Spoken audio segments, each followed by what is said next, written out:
beautiful. We're waking up to a cool morning this morning. It's in the high 40s. The breeze is picking up again. It was very, very windy all day yesterday. Gosh, the wind was wicked through here. And it seems to be picking back up again. It died down for a few hours last night.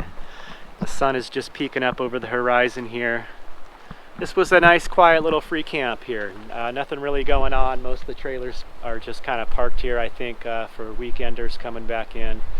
And there is a donation box here, so I'm going to drop some dollars in the donation box. It was very nice to have this in the vault toilet to use. So I'm going to go ahead and move on. Unfortunately, I have another long day of driving ahead of me, so we're going to get an early start and continue this adventure. All right, we are ready to roll out of here.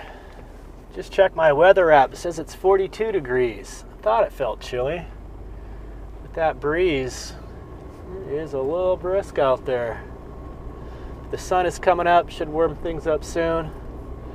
Some sun on those solar panels. I used a ton of energy yesterday working on my computer. I'm still having laptop troubles. I've got 2 broken computers, and it's been a struggle, so I've been trying to work out what I want to do with that. The sun will be welcome to get my batteries charged back up. So we get back on the highway. We're going to be using Highway 2 heading east again for a little bit. Then we're going to drop down to Interstate 94 into North Dakota. Away we go.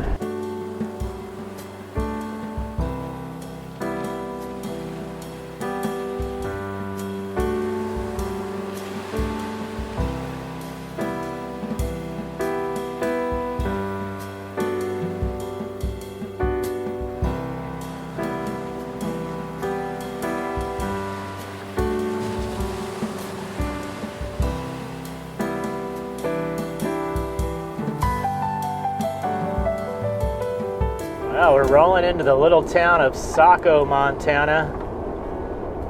There is not a whole lot along this Highway 2 up here. A lot of just open plains. It's like they grow a lot of wheat and hay. And then you just come upon these little tiny small towns, not even a stop sign. Looks like there's a total of, 3-4 buildings here.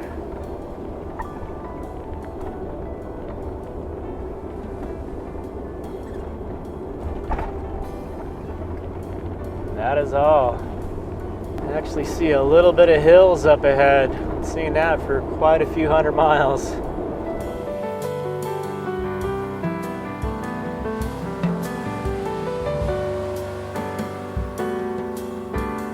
Well, the fall colors are here in eastern Montana.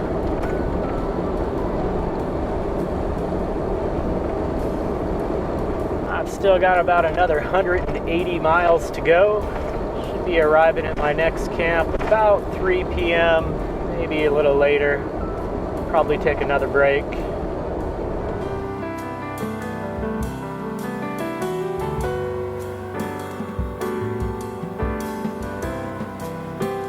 All right, we're coming into Wolf Point, Montana.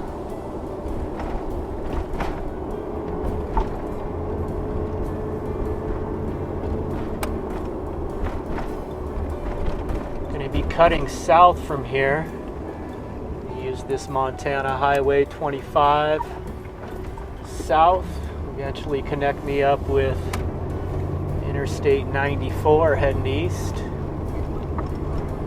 I was going to stay on Highway 2 all the way to Grand Forks, but I've got a little covert operation. I need to stop in Fargo, North Dakota, so I'm going to cut south.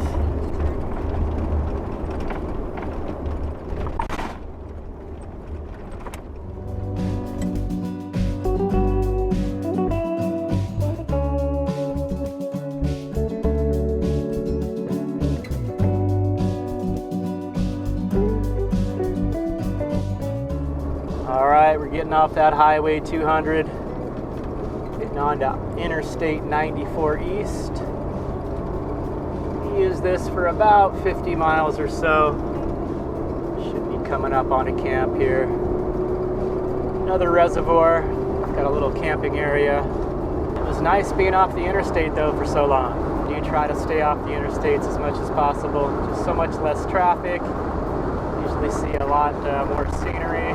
course, that stretch of Montana, there was a whole lot of the same. Continue on. We should be crossing into North Dakota here pretty soon.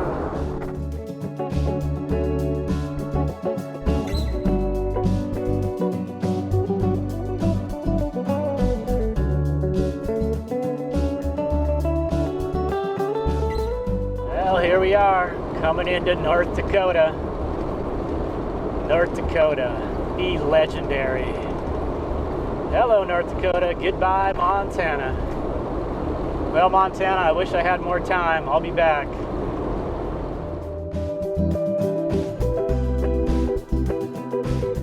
All right, that Flying J has unleaded for $1.98. That's the cheapest I've seen gas in a long time.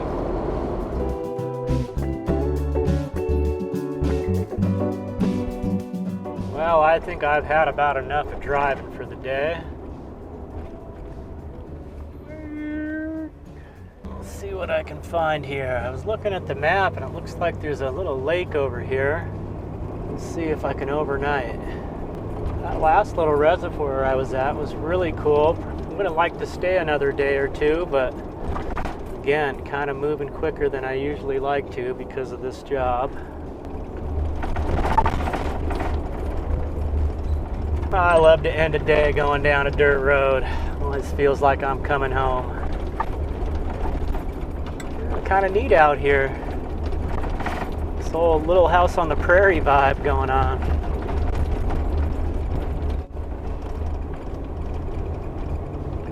Gosh, I almost feel like I've camped here before. A weird deja vu all of a sudden.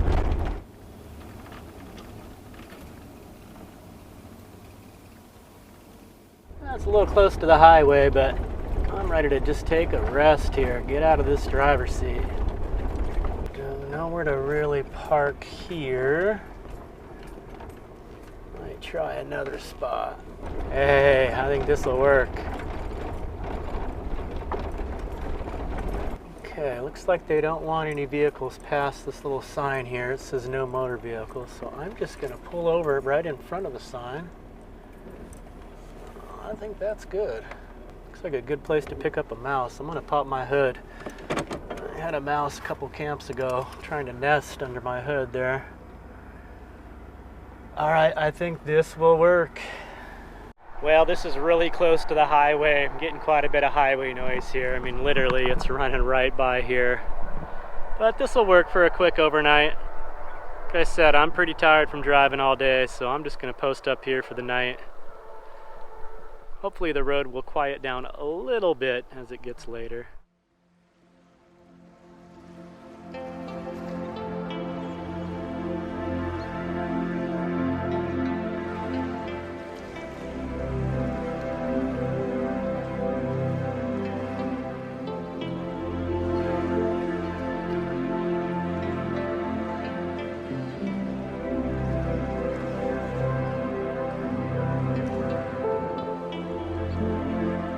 Alright, we're waking up here at our lakeside, highway side spot. It's actually pretty nice being right on the lake. The traffic noise did quiet down overnight, but it's picking back up again this morning. Alright, well, the road is calling. I'm going to go ahead and pull on out of here, get this van loaded up, and get.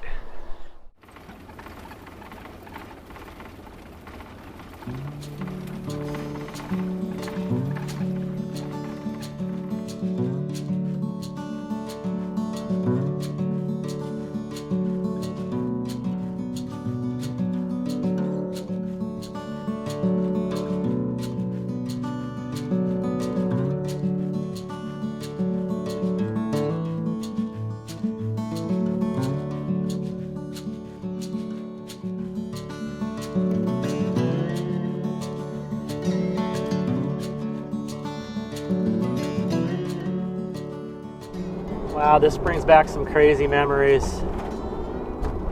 Stopped at this little day spot. Oh, my first time coming up to the sugar beet harvest. I'm gonna have to look at the date. I believe that was 2015.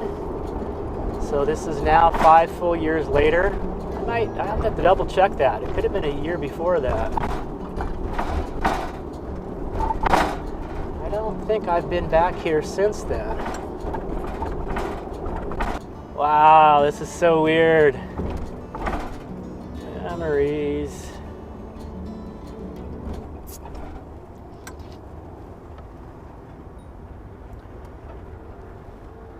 And there we are.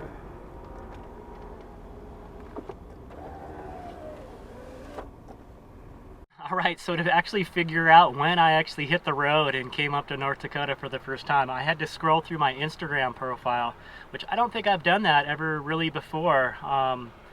And yeah, what a trip down memory lane, just going through and seeing all the places I've been. And I went back to almost the beginning and found this shot of me here. I remember my dad took that picture. I was in front of his house and I was leaving to hit the road. The date is September 12th, 2015. And I had the Dodge back then. I had been living in that Dodge van static in San Diego for about a year, and then after about a year I decided I wanted to try to get on the road and live on the road full time and work these seasonal jobs. And yeah, that's all she wrote. Crazy. And then I scrolled forward a little bit, and you know, all that trip from San Diego to North Dakota, I remember I went to Bryce Canyon National Park, found some great boondocking spots. Some of my first times really out just boondocking in nature for free. And Yellowstone National Park for the first time. And then I come to this picture here. This sculpture is actually right where I'm at, directly behind me. Check it out. Right there is that sculpture. And the date on that picture is September 22nd, 2015. So it took me about a little over a week to get up here from San Diego. I crammed a lot into those 2 weeks going from San Diego to the sugar beet harvest. What a trip. Man, time really does fly. And I know a lot of you have been with me all along since the beginning when I first started posting videos when I was static in San Diego. What a long, strange trip it's been. Big thank you to all you guys that have been following along ever since the beginning, and all of you that have joined. This has just been a crazy journey for me. It's crazy to look back, you know, and you know, as I share this on YouTube, a lot of the people, new people come in and they're just seeing one video at a time, kind of what I'm up to. But I realize those of you that have been with me since the beginning, you've seen me go through a lot of changes, been all over this country, and yeah, what a trip. Thank you guys.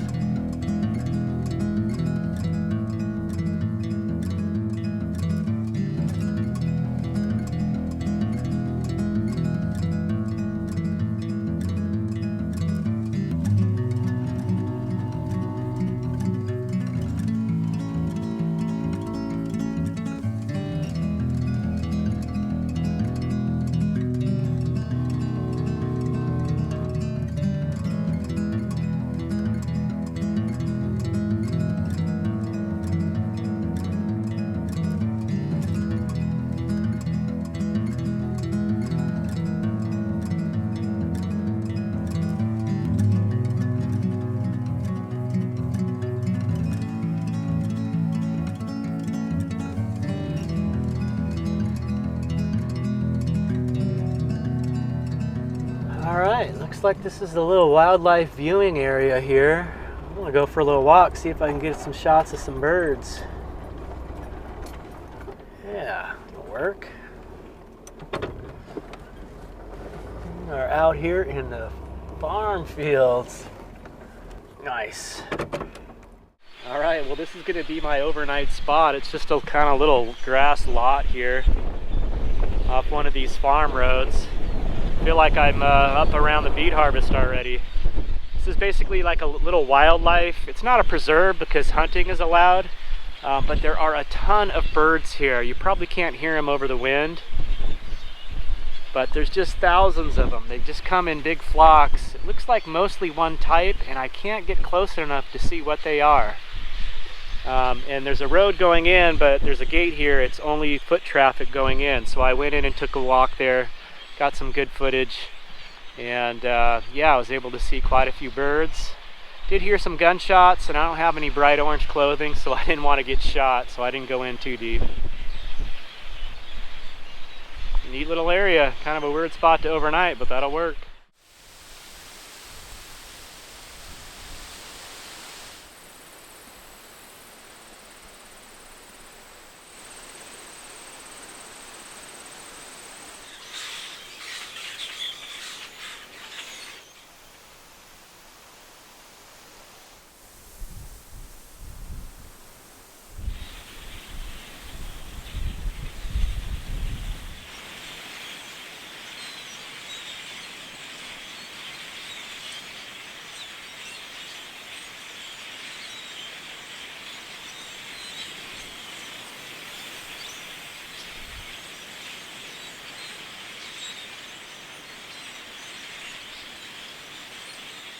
Thanks for watching, everyone. I appreciate you joining me on my travels here. I know there was a lot of driving in this one, but I should be able to slow down quite a bit after this next seasonal job.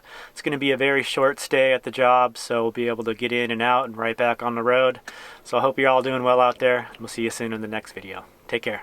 Peace.